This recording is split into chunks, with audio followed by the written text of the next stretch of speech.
살아계신 하나님의 음성 들으는 복된 새벽 시간 되시길 간절히 소망합니다.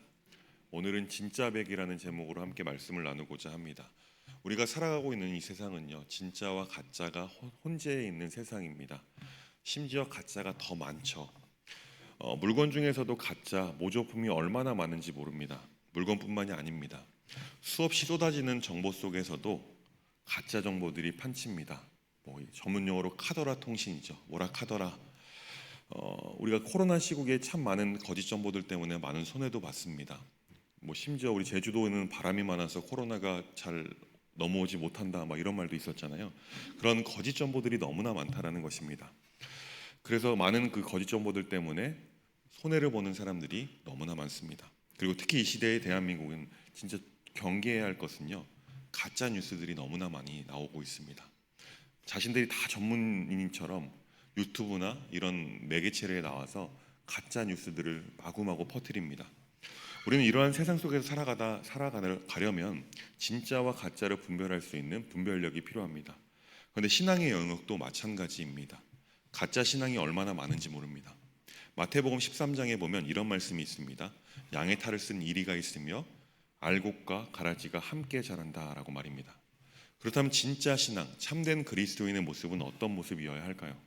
예수님께서는요, 오늘 본문 말씀을 통해서 진짜 신앙인의 모습이 어떠해야 되는지 우리에게 교훈하고 계십니다. 예수님께서 이 말을 하실 때 수많은 무리가 모여 있었다라고 본문은 밝히고 있습니다.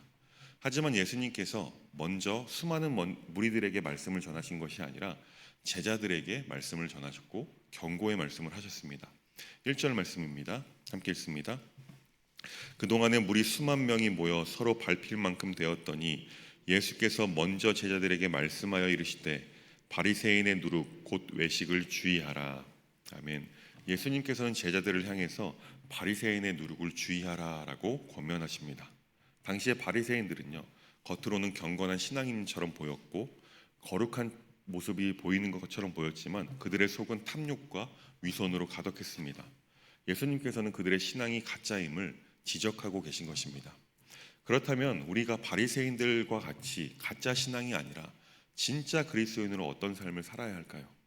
오늘 본문 말씀을 통해서 세 가지 측면으로 함께 묵상을 해보고자 합니다. 첫째는 겉과 속이 같은 신앙을 가진 그리스도인이 되어야 합니다. 예수님께서는 바리새인들의 외식을 누룩에 비유하셨습니다. 아시는 것처럼 누룩은 눈에 보이지 않습니다. 잘 보이지 않죠.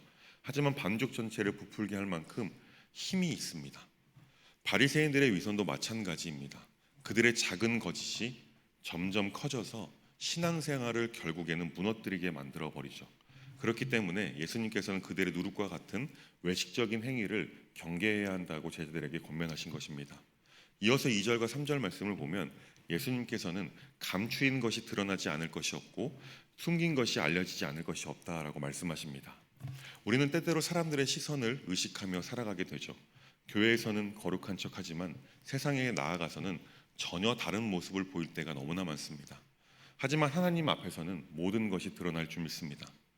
우리가 사람은 속일 수 있을지 모르겠지만 하나님은 속일 수 없습니다. 이러한 겉과 속이 다른 신앙은 마치 썩은 나무와도 같습니다. 겉은 멀쩡해 보여도 속이 썩으면 결국엔 무너지고 마는 것이죠. 하나님께서는 겉모습이 아니라 중심을 보시는 분이십니다. 사무엘상 16장 7절 말씀을 보면 이렇게 말씀하고 있습니다. 여호와께서 사무엘에게 이르시되 그의 용모와 키를 보지 말라. 내가 이미 그를 버렸노라. 내가 보는 것은 사람과 같지 아니하니 사람은 외모를 보거니와 나 여호와는 중심을 보느니라 하시더라. 아멘. 사울 왕은요, 모든 사람이 흠모할 만큼 아주 멋진 외형을 가졌습니다. 또한 겉으로는 하나님을 섬기는 것 같은 모습들을 보이고 있었지만 그는 교만하여졌고 그의 마음이 하나님과 멀어져 갔습니다. 그래서 하나님은 이스라엘 두 번째 왕을 선택하시기로 결정하셨습니다. 다 아시는 것처럼 두 번째 왕은 다윗이죠. 다윗은 당시에 보면 아주 작은 소년이었습니다. 어떠한 모습도 그에게서 왕의 모습을 기대할 수 없었습니다. 하지만 하나님께서는 다윗의 정직한 마음과 그의 중심을 기뻐하셨습니다. 그래서 하나님께서는 사울 왕을 대신하여 이스라엘의 2대 왕으로 다윗을 삼으시기로 작정하신 것입니다. 참된 그리스도인은요, 겉과 속이 같은 신앙을 가져야만 합니다. 우리는 교회 안에서나 밖에서나 같은 모습이어야 합니다. 우리의 말과 행동이 일치된 삶을 우리는 하루하루 살아내야 되는 것입니다. 겉으로는 경건한 척하지만 속으로는 다른 마음을 가지고 있고 날마다 죄 가운데 살아가고 있다면 그 모습은요, 바리새인의 모습입니다. 진정한 신앙은 외식이 아니라 하나님 앞에서 정직한 마음을 드리는 것임을 기억하시기 바랍니다. 참된 그리스도인은 둘째, 사람보다 하나님을 더 두려워하는 신앙인으로 살아가야 합니다. 예수님께서는 4절 말씀에 제자들에게 이렇게 말씀하셨습니다. 내가 내 친구 너희에게 말하노니 몸을 죽이고 그 후에는 능히 더 못하는 자들을 두려워하지 말라라고 말입니다. 우리는 종종 사람들의 평가가 신경 쓰이죠. 그리고 그들의 시선이 두렵습니다. 하지만 사람들은요, 기껏해야 우리의 육체의 위해를 가할 수 있을지 몰라도 우리의 영혼은 해할 수 없습니다. 그렇게 예수님께서는 영혼을 해할 수 없는 그들을 두려워하지 말아야 한다라고 말씀하고 있는 것이죠. 이어서 예수님께서 6절 말씀에 참새 한 마리도 하나님께서 돌보신다라고 말씀하십니다. 또한 7절 말씀에 가서는 우리의 머리털까지도 다 세신 바 되었다라고 말씀하십니다. 이 말씀은 하나님께서는 우리의 삶을 철저하게 돌아보고 계신다라는 것이죠. 우리는 하나님께서 우리의 생명과 운명을 주관하여 계신다는 사실을 믿고 하나님을 사랑하고 두려워해야 하는 것입니다. 바로 하나님을 경외하는 삶을 살아야 한다는 것이죠. 초대교회 성도들은요, 사람의 핍박보다 하나님의 뜻을 더 두려워했습니다.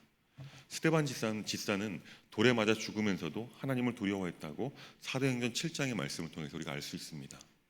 또한 사도 바울은 감옥에서도 하나님을 찬양하며 복음을 전하기를 멈추지 않았습니다. 이들은 사람의 위협보다 하나님의 주권을 신뢰하는 삶을 살았던 것이죠.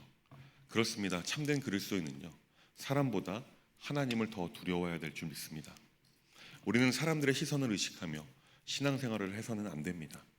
세상의 평가보다 하나님의 인정이 더 중요한 것 아니겠습니까? 우리의 믿음은요, 우리의 신앙생활을 하는 것은요, 사람 앞에 드러내는 것이 아닙니다. 하나님께 인정받아야 합니다.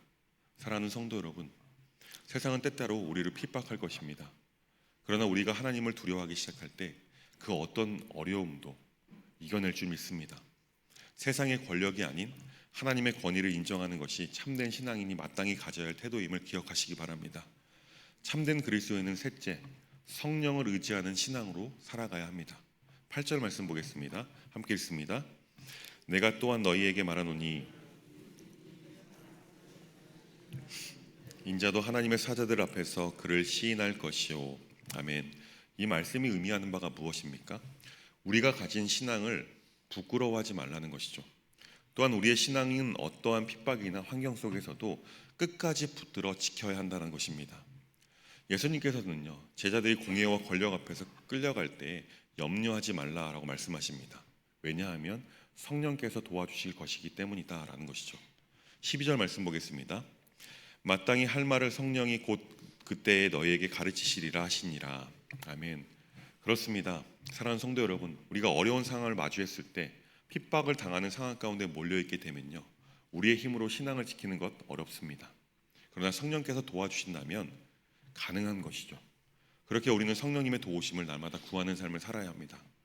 참된 그리스도인은 성령을 의지하는 삶을 살아야 하는 것이죠. 우리는 종종 자신의 능력과 우리의 지혜로 나의 신앙을 지킬 수 있을 것이라는 오류에 빠지며 살아가게 됩니다. 그러나 우리의 힘으로는 신앙을 끝까지 지킬 수 없습니다. 누군가 우리를 조금만 위협하고 우리에게 힘들게 한다면 우리는 금방 신앙을 포기해야 할 것입니다. 또한 신앙을 포기하면 많은 보상을 준다고 하면 쉽게 또 넘어갈 것입니다. 그러나 성령님을 의지하는 참된 그리스도인은요, 외압에 굴복하지 않습니다. 왜냐하면 성령께서 우리를 붙드시고 어려운 순간에 우리를 인도해 주실 것이기 때문입니다. 그렇게 우리는 날마다 성령님의 도우심을 구하며 성령 하나님을 의지하는 삶을 살아야 될 줄 믿습니다. 말씀을 맺겠습니다. 오늘 본문 말씀을 통하여 예수님께서는 참된 그리스도인의 모습이 어떤 모습으로 살아가야 하는지 세 가지로 말씀하셨습니다. 첫째, 겉과 속이 같은 그리스도인, 그런 신앙인의 모습으로 살아야 합니다. 하나님 앞에서 숨김없이 정직한 믿음으로 살아야 한다는 것이죠. 둘째는 사람보다 하나님을 더 두려워하는 삶을 살아야 합니다. 세상의 평가가 아닙니다. 하나님의 인정을 더 중요하게 여기는 우리 모두가 될 수 있길 간절히 소망합니다. 셋째는요, 성령을 의지하는 신앙인의 모습으로 살아야 합니다. 우리는 우리의 힘이 아니라 성령님의 도우심을 구하며 날마다 주시는 지혜와 힘을 가지고 그 이 세상을 살아가야 한다는 것이죠. 사랑하는 성도 여러분, 참된 그리스도인의 삶은요, 단순히 말이나 외적인 행동이 아닙니다. 하나님 앞에서 진실한 마음에서 시작되는 것이 바로 우리의 신앙생활입니다. 우리가 날마다 겉과 속이 같은 신앙을 가지고 세상을 두려워하기보다 하나님을 경외하며 성령의 인도하심을 따라 살아가기 시작할 때 하나님께서는 우리의 삶의 모습을 통하여서 영광 받으실 줄 믿습니다. 이 믿음을 굳게 붙잡고 세상 속에서도 참된 그리스도인으로 살아가는 저와 여러분 될 수 있길 주님의 이름으로 축원합니다. 기도하겠습니다. 사랑하는 하나님 아버지, 오늘 주신 말씀을 통해 참된 그리스도인의 삶이 무엇인지 깨닫게 하심에 감사드립니다. 우리의 신앙이 외식이 아니라 하나님 앞에서 정직한 믿음이 되게 인도하여 주옵소서. 사람보다 하나님을 더욱 두려워하며 세상의 시선을 의식하는 것이 아니라 하나님의 뜻을 따르게 하여 주옵소서. 우리가 살아가는 모든 상황 속에서도 성령 하나님을 더욱 의지하며 담대하게 믿음을 지키며 살아가게 인도하여 주옵소서. 예수님의 이름으로 간절히 기도합니다. 아멘.